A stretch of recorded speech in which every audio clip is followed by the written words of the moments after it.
their topic is Constitution. Constitution, what is Constitution? A body of fundamental principles. एक body of fundamental क्या होता है? मौलिक अधिकार। हमारे मौलिक अधिकारों का जो ढांचा तैयार किया जाता है, जिसमें हमारे लिए अधिकार और कर्तव्य को निर्धारित किया जाता है, जिसको हम कहते हैं रूल्स और रेगुलेशंस, जिसके अकॉर्डिंग कोई सरकार काम करती है।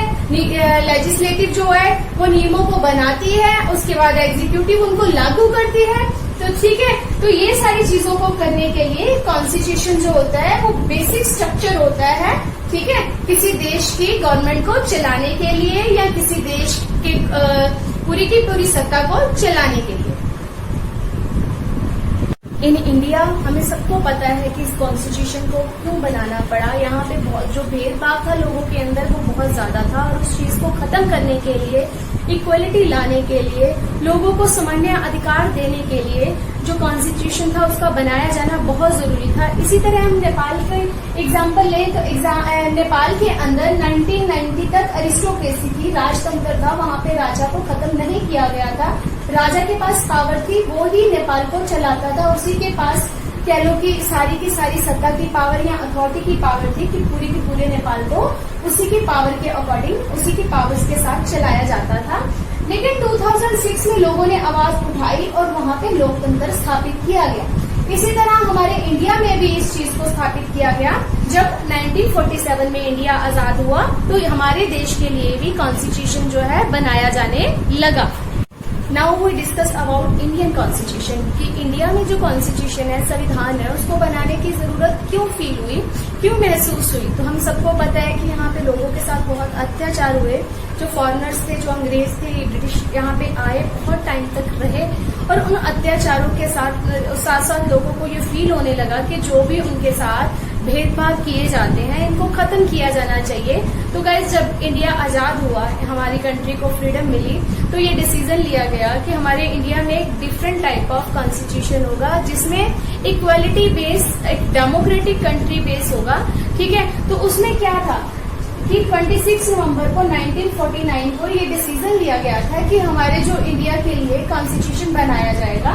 ठीक है, या उसके बाद 26 जनवरी 1950 को क्या था, पूरी तरह से इस कॉन्स्टिट्यूशन को बना दिया गया। एंड इसके लिए कितने सदस्य थे?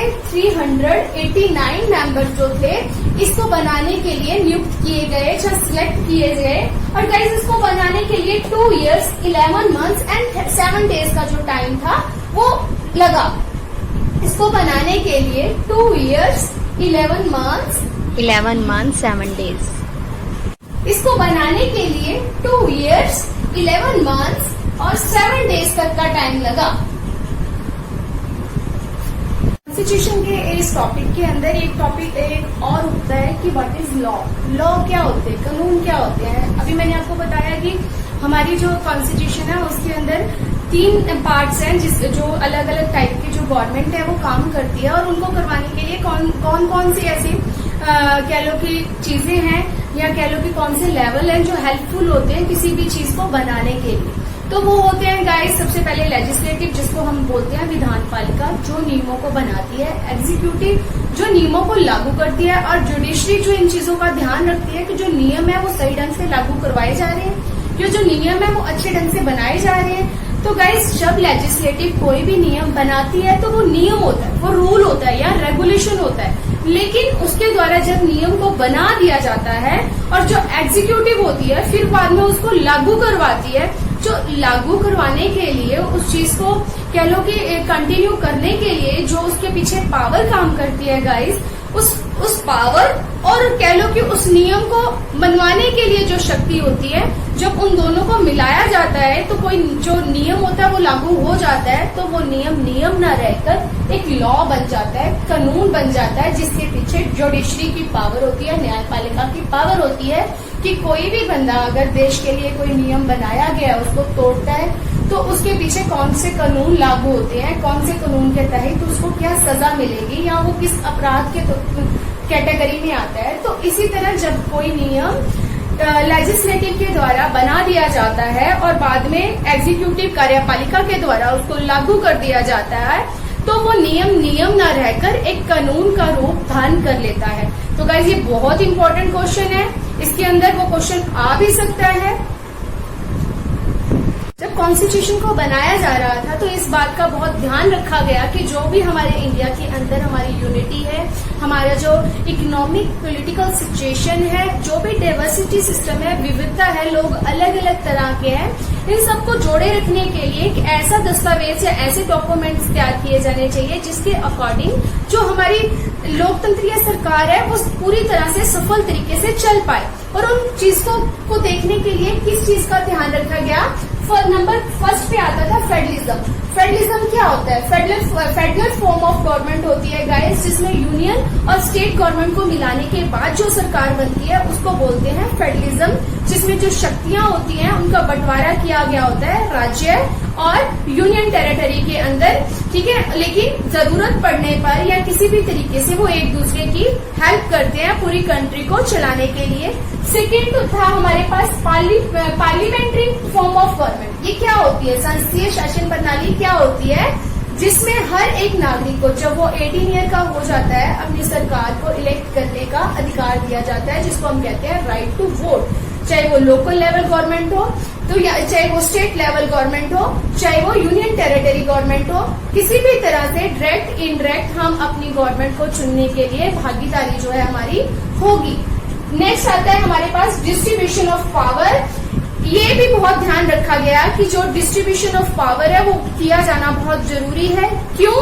क्योंकि जो शक्तियां हैं जब एक ही हाथ में केंद्रित हो जाती हैं, जब एक ही हाथ में पावर्स आ जाती हैं तो वो निर्कुश हो जाता है, वो अपनी शक्तियों का प्रयोग गलत तरीके से करता है। तो इसी चीज को ध्यान में रखते हुए गाइस हमारी जो गवर्नमेंट है उसके 3 पार्ट्स हैं, हमें मैंने पहले भी बताया, जिसमें सबसे पहले आता है लेजिस्लेटिव जो कानूनों को बनाएगा, सेकंड आता है एग्जीक्यूटिव जो कानूनों को लागू करेगा, थर्ड नंबर पे आती है जुडिशरी जो क्या है, अगर ये किसी तरीके से गलत नियम बनाए जा रहे हैं या नियमों को गलत तरीके से लागू करवाया जा रहा है तो जुडिशरी सिस्टम जो है उन दोनों को सही ढंग से काम करने के लिए सही ढंग से काम करने के लिए जुडिशियल सिस्टम को बनाया गया। और जो पावर्स हैं तीनों को अलग अलग तरीके से पावर दी गई, कोई भी अपनी पावर किसी के ऊपर थोप नहीं सकता, जिसके अकॉर्डिंग जो भी रूल और रेगुलेशन बनाए जाएंगे वो एक दूसरे से बिल्कुल फ्री होकर बनाए जाएंगे। इसी तरह जो पावर्स हैं उनका डिस्ट्रीब्यूशन गवर्नमेंट के अकॉर्डिंग भी किया गया है, जिसमें स्थानीय स्तर आ जाता है, लोकल लेवल गवर्नमेंट आ जाती है, स्टेट लेवल गवर्नमेंट आ जाती है, यूनियन टेरिटरी गवर्नमेंट आ जाती है। तो इनके पास भी जो पावर्स है गाइस वो डिस्ट्रीब्यूट की गई है, ठीक है। हर किसी को ताकि वो अपनी शक्तियों का गलत प्रयोग ना कर सके, हर किसी को अपनी गवर्नमेंट के अकॉर्डिंग या अपने एरिया के अकॉर्डिंग जो पावर्स है उनका डिस्ट्रीब्यूशन किया गया है। Now we are discuss. तो फोर्थ है गाइस फंडामेंटल राइट। हमारे कॉन्स्टिट्यूशन के अंदर इस चीज का पूरा ध्यान रखा गया है कि जितनी भी भिन्नताएं इंडिया के अंदर पाई गई हैं सब लोगों को किसी तरह से एक दूसरे के साथ जोड़े रखना है और जोड़ने के लिए उनको जो इक्वल राइट दिए जाने चाहिए उसमें आता है फंडामेंटल राइट्स, जिसमें कुछ अधिकारों को मेंशन किया गया है आर्टिकल 12 to 35, ठीक है। पार्ट 3 जो हमारे कॉन्स्टिट्यूशन का है उसमें पूरी तरह से बताया गया है कि हमें कुछ ऐसे मौलिक अधिकार दिए गए हैं जो हमें समान बनाने के लिए हमारी कंट्री के अंदर कुछ अधिकार दिए गए हैं, जिसके अकॉर्डिंग जो भेदभाव किया जाता है उसको पूरी तरह से खत्म किया जाएगा। चाहे वो हमारे पॉलिटिकल राइट हो, चाहे वो हमारे सोशल राइट हो, वो हमें हेल्प करते हैं आगे विकसित होने के लिए, ठीक है। जिसमें सबसे पहला अधिकार हमारा है इक्वलिटी का राइट, जिसके अकॉर्डिंग सब लोग चाहे वो गोरा है, चाहे वो काला है, चाहे वो अमीर है, गरीब है, छोटी जाति बड़ी जाति, कोई भी जगह का रहने वाला हो, सब लोग समान है और सबके साथ समान बिहेव किया जाएगा। उसके अलावा हमें इलेक्शन में भाग लेने का, खड़े होने का, राइट टू स्पीच, ठीक है, राइट टू एजुकेशन, इस तरह के सारे अधिकार उसमें मेंशन किए गए हैं। हम कहीं पे भी जा सकते हैं, हम कहीं पे भी खा सकते हैं, हम कहीं पे भी जाके रह सकते हैं। तो ऑल ओवर इंडिया के अंदर बीइंग अ सिटीजन हमारे साथ किसी तरह का कोई भेदभाव नहीं किया जाएगा। और अगर गाइस भेदभाव किया जाता है तो हम अपनी जुडिशरी सिस्टम से या अपने न्यायपालिका से पूरी तरह हेल्प ले सकते हैं। नेक्स्ट हमारे पास आता है सेक्युलरिज्म। उसके अकॉर्डिंग धर्मनिरपेक्षता। हमें पता है कि हमारे जो इंडिया के अंदर डिफरेंट टाइप ऑफ रिलीजन्स हैं, बहुत सारे धर्मों के लोग रहते हैं और किसी भी धर्म के साथ किसी तरह का कोई भेदभाव नहीं किया जाएगा, क्योंकि जो स्टेट है उसका कोई अपना धर्म नहीं होगा, उसकी कोई अपनी जात नहीं होगी, सबके साथ समान बिहेव किया जाएगा, इक्वली सबको देखा जाएगा। तो कोई भी धर्म का हो, वो किसी भी धर्म को अपनाना चाहता है या किसी भी धर्म को छोड़ना चाहता है, वो उसका पर्सनल मैटर है। उम्मीद करते हैं आपको ये चैप्टर समझ में आया होगा। इसको लाइक करो, शेयर करो और सब्सक्राइब करो। मिलते हैं अपनी नेक्स्ट एक वीडियो को लेकर। Okay guys, bye.